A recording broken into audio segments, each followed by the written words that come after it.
MP Congress में उमंग सिंघार के बयान के बाद सब कुछ ठीक नहीं है। सिंघार ने प्रदेश में आदिवासी सीएम की मांग की है। ऐसे में सवाल है कि आखिर सिंघार पूर्व सीएम कमलनाथ की राह में रोड़ा क्यों बन रहे हैं। देखिए समंदर अलर्ट में इसके पीछे की कहानी। मध्य प्रदेश में आदिवासी नेता उमंग सिंघार कमलनाथ की खटिया खड़ी करने में जुटे हुए हैं। आदिवासी सीएम की मांग को लेकर उन्होंने आवाज बुलंद की है। इसके बाद कमलनाथ की राह में मुश्किलें आ सकती हैं। ऐसे में सवाल है कि आखिर उमंग सिंघार तमतमाए क्यों हैं। दरअसल पिछले हफ्ते एआईसीसी ने 36 सदस्यीय चुनाव प्रचार समिति का गठन किया, जिसके अध्यक्ष झाबुआ विधानसभा सीट से विधायक और आदिवासी नेता कांतिलाल भूरिया है। वहीं 23 सदस्यीय चुनाव समिति की अध्यक्षता पीसीसी प्रमुख कमलनाथ कर रहे हैं। कहीं इन्हीं कहानी के इर्द गिर्द ये बयानबाजी आई है और इसलिए कमलनाथ की खटिया खड़ी करने में जुटे हुए हैं, जबकि अन्य आदिवासी विधायकों को समितियों के सदस्यों के रूप में नामित किया गया है, जिनमें बाला बच्चन, सुखदेव पानसे, ओमकार सिंह मरकाम और हीना कावरे शामिल हैं। वहीं 3 बार के विधायक उमंग सिंघार का नाम किसी भी सूची में नहीं था। पूर्व उप मुख्यमंत्री जमुना देवी के भतीजे सिंघार को केंद्रीय नेतृत्व के करीबी के रूप में जाना जाता है और उन्हें पार्टी ने कर्नाटक विधानसभा चुनाव में प्रचार करने के लिए भी भेजा था। इसके साथ ही झारखंड में भी उन्हें चुनाव सह प्रभारी भी बनाया गया था। उनकी गिनती राहुल गांधी के करीबी में होती है, लेकिन यहां उनको तवज्जो नहीं मिली।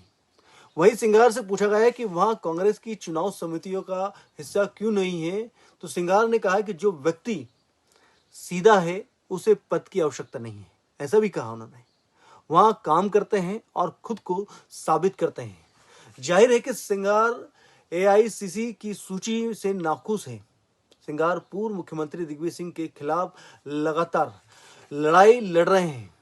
उमंग सिंघार 2019 में 15 महीने की कमलनाथ सरकार में वन मंत्री थे।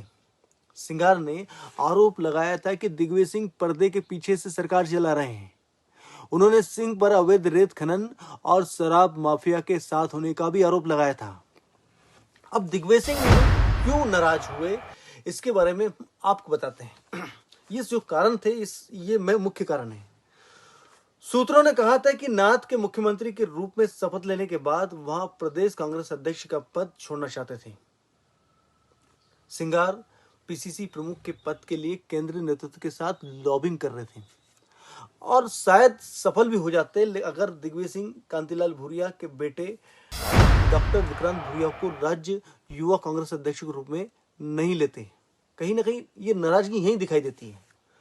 और सूत्रों का कहना है कि जब राज्य युवा कांग्रेस प्रमुख आदिवासी थे तो पीसीसी प्रमुख भी उसी समुदाय से नहीं हो सकते हैं। इसी के इर्द गिर्द ये नाराजगी चलती आई और टसनबाजी चलती आई है। चुनाव प्रचार समिति के अध्यक्ष के रूप में कांतिलाल भूरिया की नियुक्ति को दिग्विजय सिंह की पहल के रूप में देखा जा रहा है। अब सोमवार को धार में एक आदिवासी मुख्यमंत्री की मांग के पीछे की वजह यह हो सकती है, लेकिन एमपी में बीजेपी और कांग्रेस 20% आदिवासी मतदाताओं को लुभाने में जुटी हुई है। सिंघार ने अपनी मांग से नेतृत्व को चुनौती तो दी है, पर इस मांग से दोनों दलों की मुश्किलें बढ़ सकती हैं। एमपी में कमलनाथ है चेहरा, वहीं उमंग सिंघार ने अपनी मांग से एमपी में पार्टी को इस समय असहज कर दिया है। प्रदेश कांग्रेस के तमाम बड़े नेता कमलनाथ को चेहरा मानकर चल रहे हैं। यहां तक कि दिग्विजय सिंह हर चुनावी सभाओं में कमलनाथ के नाम को आगे ही करते हैं। ऐसे में सिंघार की मांग से उनकी मुश्किलें बढ़ सकती हैं। सिंघार अभी भी अपने बयान से बदले नहीं हैं, लेकिन कुछ भी हो सकता है, क्योंकि उमंग सिंघार दिग्विजय सिंह के खिलाफ भी कई बार बयानबाजी कर चुके हैं और इस समय उन्होंने आदिवासी मुख्यमंत्री का जो राग छोड़ा है उसको लेकर कमलनाथ की मुश्किलें तो बढ़ा दी है। अब ये जो कहानी है वो कहीं ना कहीं दिग्विजय सिंह ने पहले ही लिख दी थी, क्योंकि जब वो प्रदेश अध्यक्ष बनना चाह रहे थे उमंग सिंघार, तब ही दिग्विजय सिंह ने कांतिलाल भूरिया के बेटे डॉक्टर विक्रांत भूरिया को युवा कांग्रेस का अध्यक्ष बना दिया। अब क्या था, क्योंकि एक ही आदिवासी नेता बन सकता है, युवा कांग्रेस अध्यक्ष बन जाए या प्रदेश अध्यक्ष बन जाए।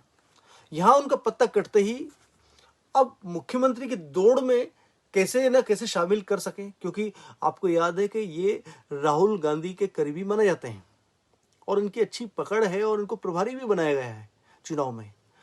तो कहीं ना कहीं ये जो कहानी है, स्क्रिप्ट है, ये कहीं ना कहीं किसी मुद्दे को या किसी लाभ के चलते ही छोड़ी गई है और सामने आई है।